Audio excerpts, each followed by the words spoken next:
ఈ రోజుల్లో మనం దేవునికి పెట్టే నైవేద్యం ఎంత ఖరీదైంది, ఎన్ని రకాలున్నాయి అని ఆలోచిస్తాం. కానీ దేవుడు మన నైవేద్య పళ్ళెం వైపు చూస్తాడా, మన హృదయం వైపా? రామాయణంలో ఒక అద్భుత ఘట్టం. వృద్ధ భక్తురాలు శబరి రాముని కోసం సంవత్సరాల తరబడి ఎదురు చూసింది. ఆయన రానే వచ్చాడు.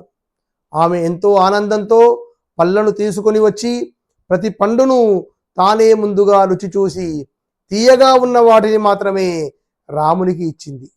బయట నుంచి చూస్తే అది ఎంగిలి, అపచారం. కానీ రాముడు ఎంతో తృప్తిగా తిన్నాడు. ఎందుకు?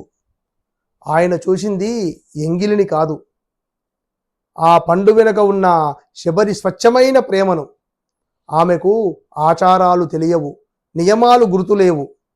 నా రామునికి తీయని పండ్లు ఇవ్వాలి అనే ఒక భావం ఆమెను నడిపించింది. మన జీవితంలో కూడా ఎన్నో పూజలు, వ్రతాలు చేస్తాం. కానీ మన హృదయం స్వచ్ఛంగా ఉందా? భగవంతుడు మన సమర్పణ పరిమాణం చూడడు, మన భక్తి పరిమళం చూస్తాడు.